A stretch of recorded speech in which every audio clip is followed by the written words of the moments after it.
Hi, I'm Diane Dayton. This is the 33rd annual Boscov Jazz Fest in Reading, Pennsylvania. Sunday weekend is #1. I'm catching up with somebody who has been absolutely everywhere. It seems. Andrew Neu. How you doing? I'm doing okay. I'm hanging in there. The voice not so much, but I feel great. Well, you're playing really well, so that's what's key. Well, I appreciate that. I have no other skills, so I maximize what I got. So let's talk about some of the things you've done and what we're just going to get ready for.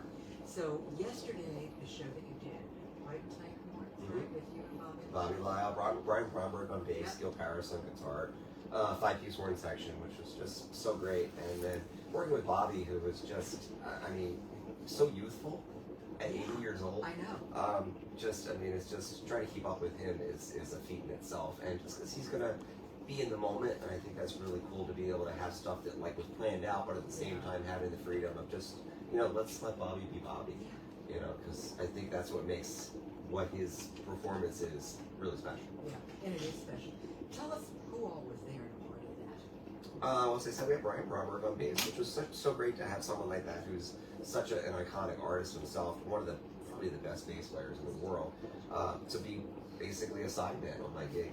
I think that's just a testament to how musicians, I think, really want to be playing music, they'd rather be out playing music than just sitting at home, or in their hotel room or something. So, Gil Paris is, we go back, we did some tours with Bobby Caldwell together, and of course Tony Moore. Tony and I toured with Bobby Caldwell for probably 10 or 12 years together, as well as Diane Shore. Yeah.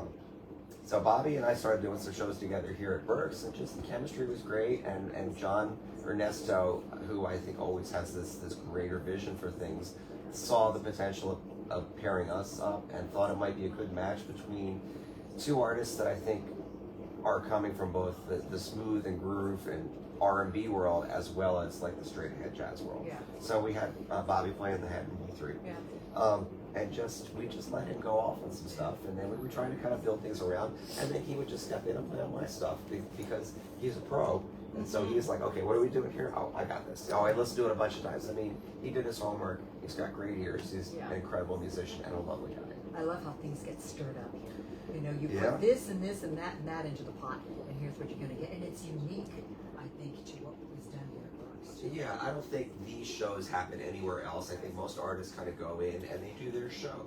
Where here at Berks, they do pair up the artists and they try to have, themes and homages just to other artists, and they really try to get the artists to step out of their comfort zone and the box that they're so used to touring in. And I think most of the artists that I've come across, they really embrace that. Yeah, well, you're doing something very cool coming up here at the Miller Center at 3 o'clock, because Keiko Matsui is here, and we're going to be doing her show, and it is actually the orchestra version of this. Yes, and I think it makes a lot of sense if you're familiar with her music, which is just so, it just has such an orchestral feeling to it that it was, I think, a natural thing for her to piece it together with the Reading Pops that we're performing with today, and the conductor Will Rapp, who was so great.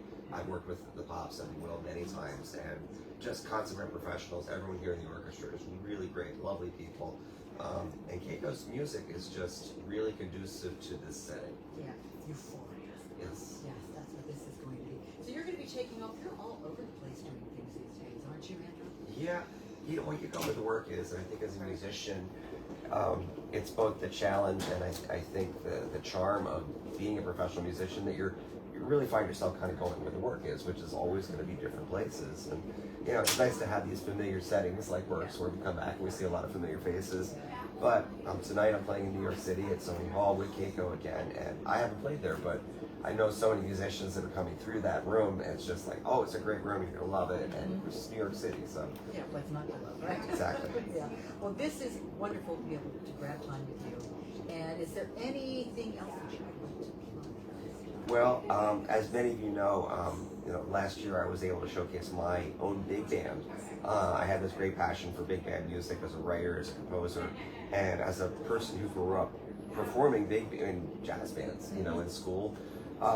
that I have a great passion for that, and I have my own band. So please come and check out the Andrew Neu Big Band. We've been playing. We have a number of different performances coming up in the area, including the Kennett Square Jazz Festival. There's the Troubles End Brewing in Collegeville, which is not too far from Reading. We're doing a concert sponsored by the Musicians Union out of Philadelphia. So they're sponsoring concerts for Jazz Appreciation Month, and that's going to be at the Settlement Music School in Wingfield on August 20th in the afternoon. Well, that sounds great. So we've got stuff. So we can find you. Where do we go to find you? Go to my website, Andrew Neu, and don't forget to spell that last name, NEU.com. Easy enough. Thank you so much, Andy. You're welcome. Can't wait for you to show up. Thank you for